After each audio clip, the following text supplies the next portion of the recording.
Tell me when you see some. Yep. Right there. All right. Alive? You were alive. I am live. Hello, everybody. Morning. Yeah, here we are at our weekly Bible study, studying the book of Joshua. Let's start with a prayer. Dear Father in heaven, thank you for bringing us here today to study your book of Joshua. There's so many lessons that we need to learn from this book that we can practice as Christians. And we thank you so much for bringing us here today to worship you in your house. I say and ask all these things in the name of your dear Son, Jesus Christ. Amen. Amen.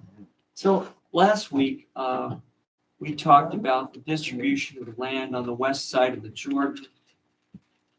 Talked about the 9 tribes and the half tribe of Manasseh receiving their land. And Caleb remembered Moses' promise of his inheritance. And, Caleb's bold request for the land that Moses had promised him.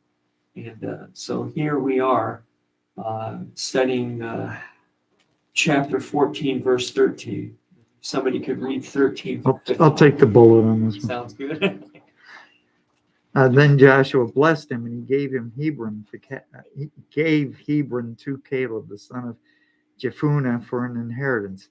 Therefore, Hebron became the inheritance of Caleb, the son of Jephunneh, the Kenizzite, to this day, because he wholly followed the Lord, the God of Kiriath Arba. Arba was the greatest man among the Anakim, and the land had rest from war. The Anakim are the Goliath giants, yeah. So, Did I read more? That's to the end of the chapter. So. 15? Yeah. Yeah, you got it. Thank you. You got it. So in this, Joshua's granting Caleb's request, and he's praising him for asking and praying that God's blessing would be on him to take Hebron and its area. If all of Israel had the heart and faith of Caleb, their conquest of Canaan would have been much more complete. But they kept the Canaanites there for some reason. I got to ask you, was it because they were looking for slaves or looking for their technology or stuff they could do for them? I couldn't figure out why they kept them there. Hey, that was what God granted at the beginning, Right. when Israel was being settled. Right. So I don't think it was a question of some kind of booty or any conquest. I just this is where we need to be. Let's get set up, When you've been nomads for 40 years and you finally have a plot of land, Exactly. you'd probably rather do that than go to war. And right. Well, and they've been fighting their way through for.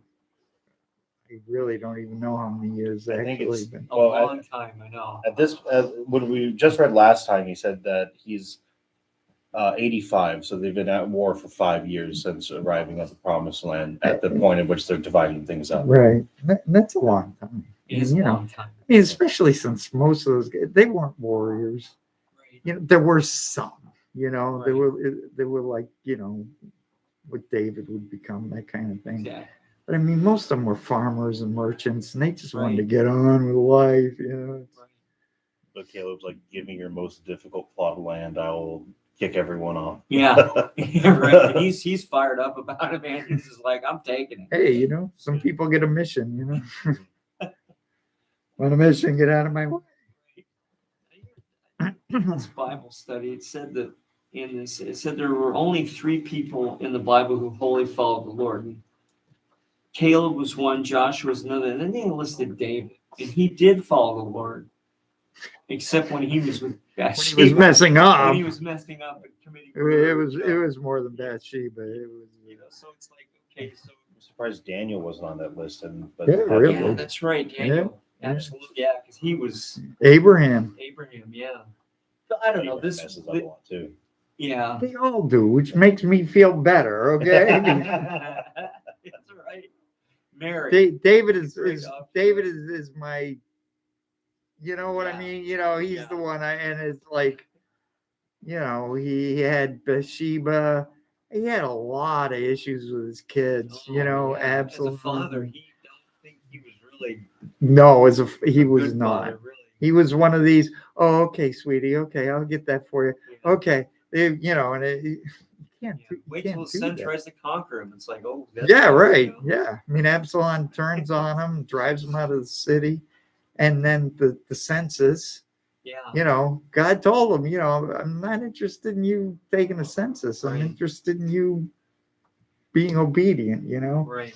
And David had some obedience problems, but he was always faithful. You know, I mean, Yeah. that's the thing. He wasn't being defiant. You know, Right. he was simply saying, "Oh, well, we should get on this." You know, Right. and God's Right. Nathan's coming to him over and over. No, no, no, no, no. Right. Right. You're the man.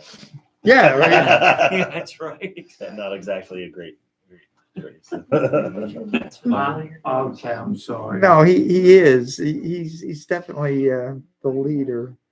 But by the same token, I mean, I mean that's one good reason why he needed Nathan and the priests and Right. that kind. Because I mean, you know, he knew his limitations and he wanted to be faithful. He really did. You know, unlike Solomon, who I think Solomon wanted to be faithful, but on the other hand, well, we got to be a politician here. We got to be shrewd. We got to do the. I mean, that's why he ended up with 800 wives. I mean, you know, it's like 1,000 women altogether, you know, and I mean, it was, well, we got to make a deal with this guy, so he sends me his sister to marry her, and we got to make a Right. deal with this guy, so he sends me his niece, you know, and then It's amazing. that's He how asked- things were done back then. He asked for God's wisdom and he got it. Right. He just didn't follow it. Right. Well, no, he was Sad. very shrewd according to the world. Yeah, oh, he was. But, in the world. but, right. Yeah. He just. Right. To God's will, not so important. Yeah. So a friend of mine We get a kingdom here. just sent me a video. It is the book of Ecclesiastes as if it Oh, were a really? blues song. So it's like this, like, you know, this, and it's really funny. It's really funny. But I mean, the whole first chapter is like how Ecclesiastes starts with Like how- vanity, all Yeah, you know, all but then things it's, are and then vanity. after all that, it's the first thing that is listed as vanity is the how much wisdom hurts, Yeah. and it's Yeah. it's not really all that it's cut out to Yeah. be. Right. It's so funny. It's been forever since I've read Ecclesiastes, so it's funny listening to that in the form of blues. Right. I'm so glad that the Lord doesn't count human intelligence as part of his. Yeah, right. It ain't happening. Not even so sure intelligence as much as just, you know, obedience. There's a couple of times, you know, I want obedience over sacrifice, you know, Right. and he meant over everything, not Right. just, you know, sacrifices per se. Right. That's what he meant. That's what he intended. And of course, we in our great wisdom, oh yeah, well, yeah, we'll do that. We'll get that. But in the meantime, we got to get all these important things, God. So, you know, Right. apparently miss these things. And there's nothing wrong with the blemish sheet. That's, you know, you can Yeah. you can deal with that. It's okay. The best. Mm. It's like, I don't Saying to think God saying to really. God, it's the thought that counts. it's, isn't well, it? yeah, right. It's like, I mean, I get it, but I think at that point he wasn't really that concerned with blemished or unblemished. Just well, what did he tell you? yeah, it was the Yeah. intent. The intent was not right. Well, yeah, you're right. It's Yes, like- yes, absolutely. But It's like, yeah. It's funny. uh, Not funny. It's but human. it gives me a great deal of comfort because I mess up more than David. Believe me. Yeah. Exactly right. Yeah, we're all the thief on the cross, right? You know? No, we're saved. I mean, Oh, we're you are. saved. Yeah, no, we are, but it's, yeah. I think it's more a question of those, especially in the Old Testament, who had issues, you know, and they were still saved. They were still, Right. God still watched over them. Yeah. Please wait. Yeah, I know, really. Waiting is the easy thing to do. sure David was a lot of that. You know. I'm sure. All right, I'm sorry. I'm sorry. Go again. All right, I'm sorry. He was faithful. When he got old, there was a lot of reading the Psalms. There was a lot of people that were out for him. Oh They yeah, didn't want him, around, and I can't imagine what it must have been like for him especially a lot of his kids being surrounded with, people that really wanted him dead or gone, kill him. retired. Yeah. His sons, Amnon, and the other one I said, Absalom. Absalom. Thank you. So here, going back to Joshua, Caleb's history illustrates three things concerning faith. That faith sees and dares in the day of overwhelming difficulty. And it waits patiently through delays caused by failures in others. It acts with courage in the day of opportunity. There's opportunity and it's courage in them. And it goes back to the first chapter in Joshua, and it said, "Be strong and courageous, for you shall cause this people to inherit the land that I swore to their fathers to give them." Strong and courageous. That's, I'm sure at that point Joshua was probably like, there's these millions of people. I know Moses had it in line for me to do this, but I'm overwhelmed, Oh yeah, can imagine. so God's there saying, just be strong and courageous. I've got this, So the land was resting from war.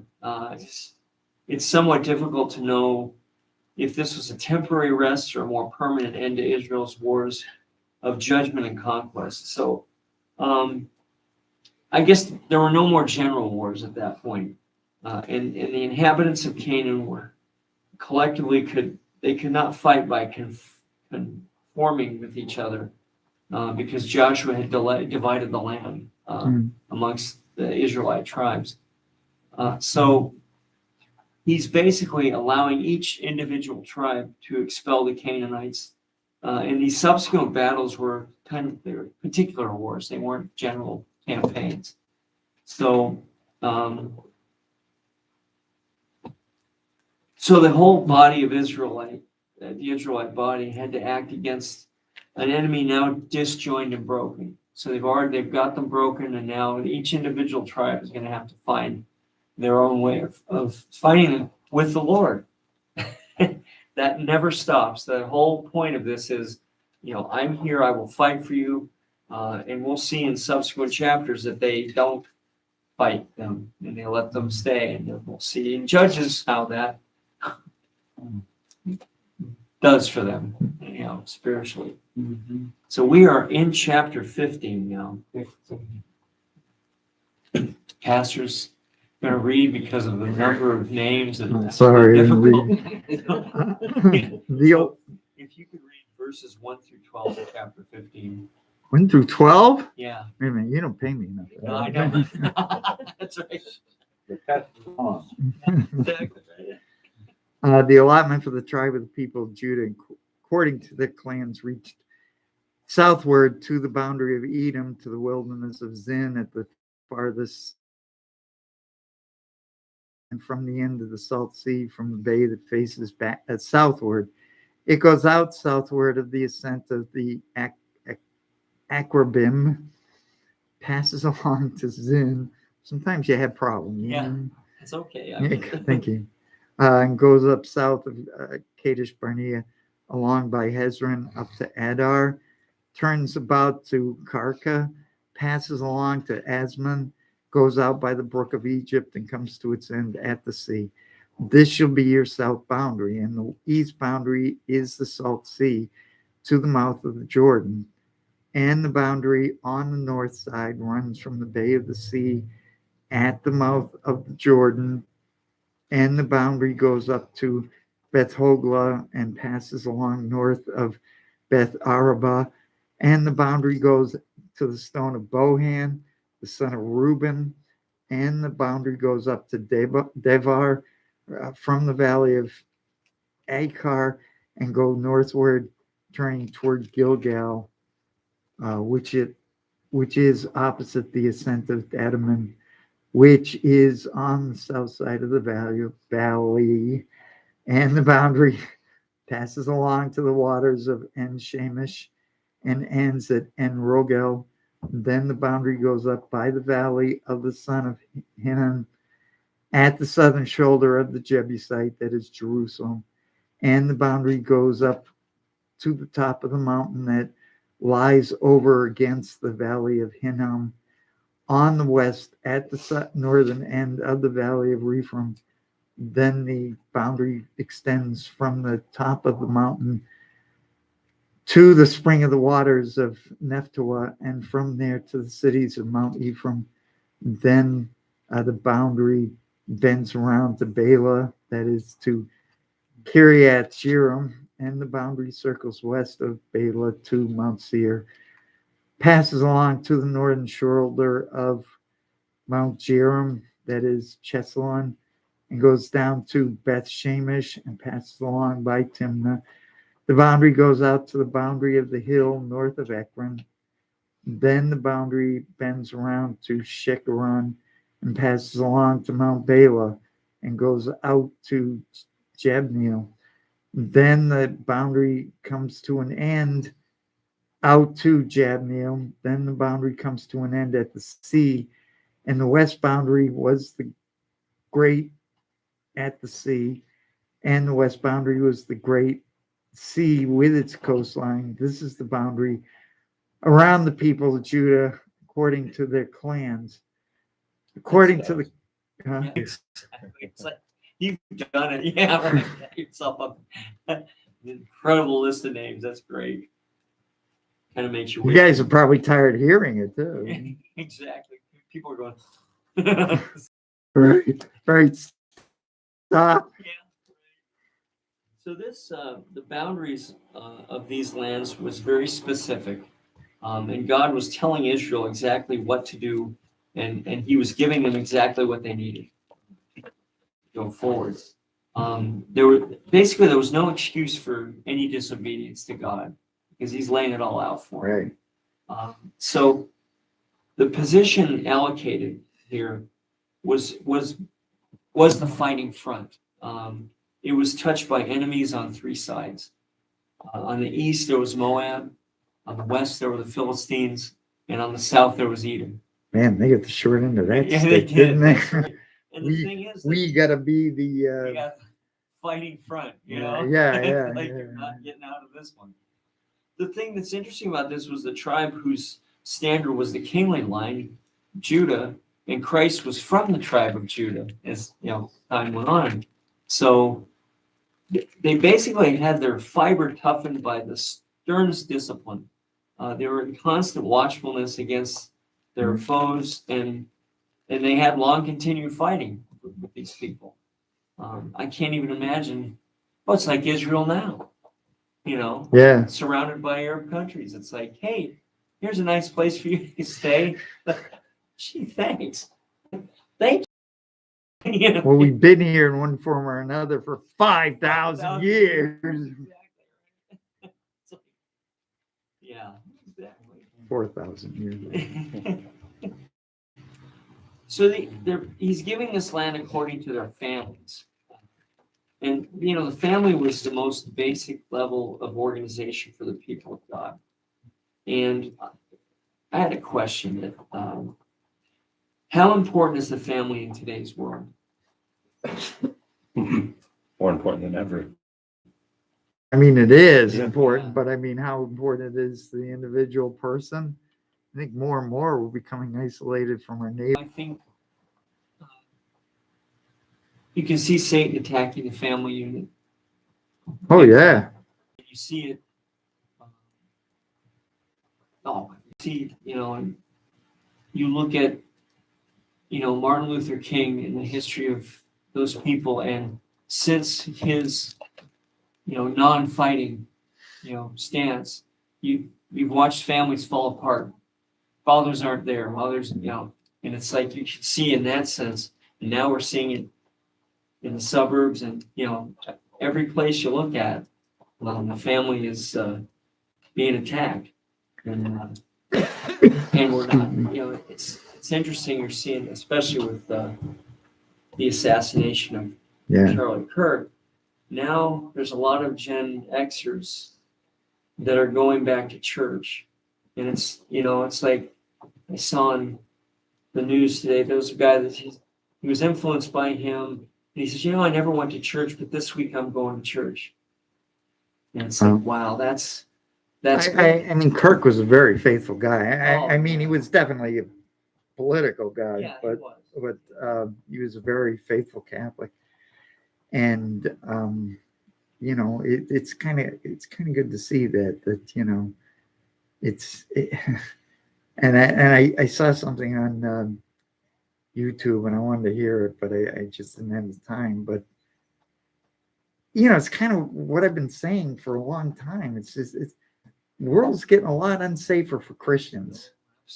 I mean, in some ways, the faithful Christians are becoming even more faithful and stronger, but there's even more this antagonism with the secular that, I mean. Oh, and it's the thing that's I love the Bible because it tells us this is what you're going to have to endure, and It's going to come.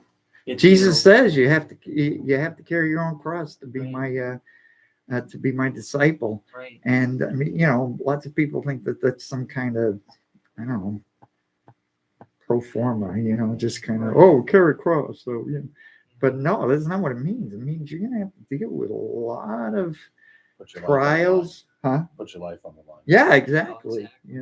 Yeah, ultimately there are going to be times where, you have to, It was really interesting when we were going through the Gospel of Luke, how the church fathers, when he's like, Jesus says there will be wars and rumors for wars. There's going to be divided families. There's going to be stuff, all this stuff, and yet we act surprised. Yeah, when it happens. It's like this is just keep on doing the work. Right.